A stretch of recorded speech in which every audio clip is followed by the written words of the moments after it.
गुरु प्यारी साध संगत जी, धन कृपाल जी। जब भी हम कुछ पाना चाहते हैं तो हम उसके लिए कुछ भी करने के लिए तत्पर रहते हैं। लेकिन अगर हम कभी भी कुछ बुरा भी पाना चाहते हैं उसके लिए कई कई बार हम अच्छी राह पकड़ लेते हैं। गुरु को हम पर दया आती है और हम कई बार बुरी राह पर चलते चलते कुछ अच्छा पा लेते हैं। आइए जानते हैं कैसे। एक बार एक राज्य में एक राजा, जिसकी रानी बहुत सुंदर थी, इतनी सुंदर कि राजा उसके पास किसी भी आदमी को आने के लिए नहीं देता था। उसने जितनी भी सेविकाएं रखी थी वो औरतें थी, कोई आदमी वहां पर सेवक नहीं था। वह रानी को हमेशा पर्दे में रखा करता था। तो जो वहां पर सेविकाएं काम करती थी, एक बार एक सेविका की तबीयत बहुत खराब हो जाती है और वह अपने जवान बेटे को वहां पर भेज देती है ताकि रानी की वो मदद कर सके और कहीं पर कोई दिक्कत ना हो। क्योंकि उसको ये पता था कि राजा रानी के पास जाने नहीं देगा, पर आंगन की सफाई करने के लिए उसने अपने बेटे को वहां पर भेज दिया, जो कि बाहर था रानी के कमरे के। और उसको ये पता था कि वहां से रानी दिखाई नहीं देगी तो राजा उस पर गुस्सा भी नहीं होगा और रानी का कार्य भी हो जाएगा। वह बेटा वहां पर सफाई करने के लिए गया।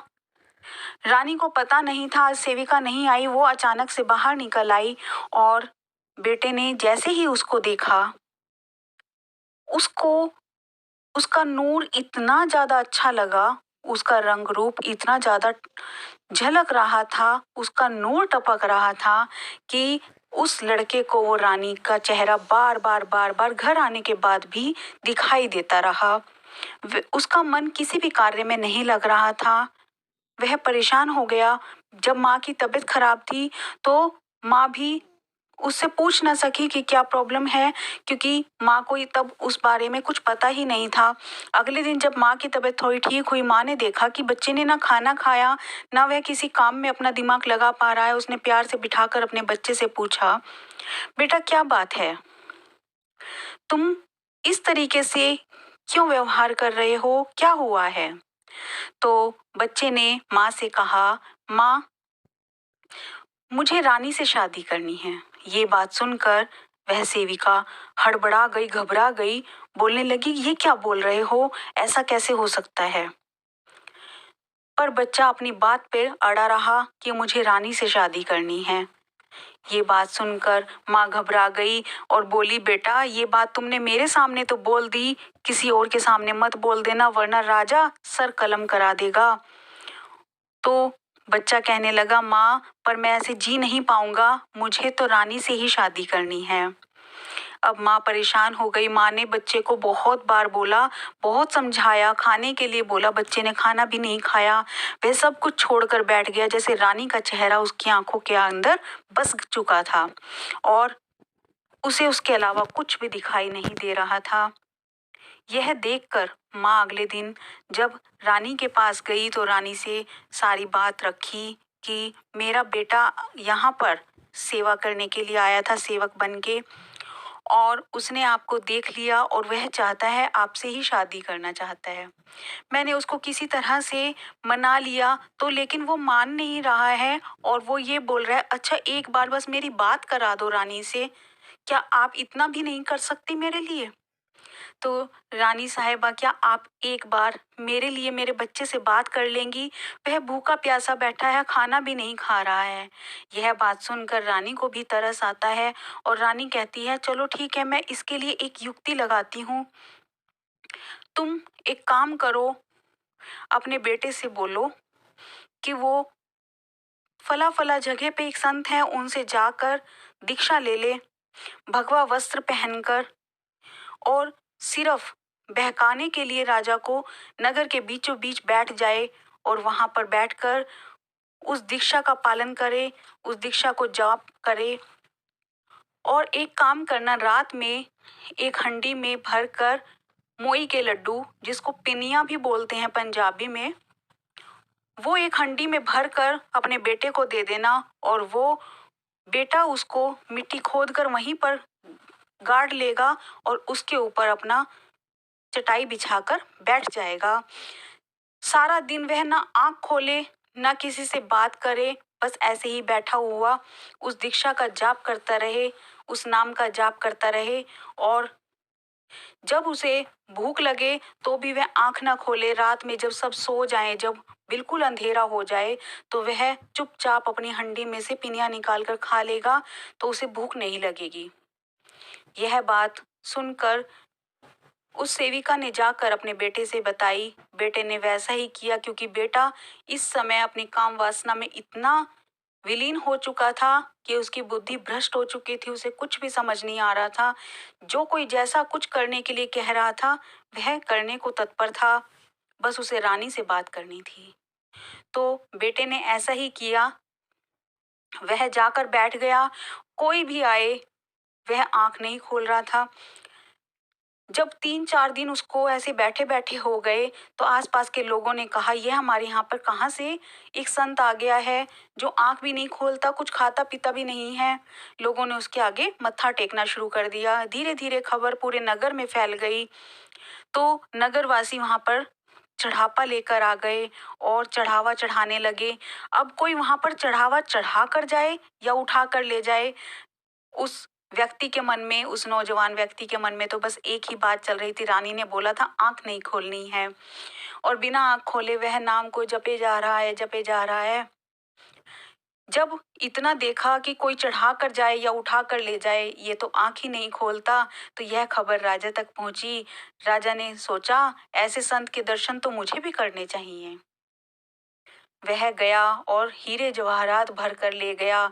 ले जाकर जब वो चढ़ावा चढ़ाया और बोला, राजा, मैं राजा हूँ और राजा मिलने आया है तुमसे, आंखें खोलो। हे संत जी, आंखें खोलो, मुझे दर्शन दे दो। पर वह नौजवान तो अपनी ही धुन में मस्त था, दीक्षा जपे जा रहा था। उसने आंख खोलकर पलट कर भी किसी को नहीं देखा। यह देखकर राजा हैरान हो गया।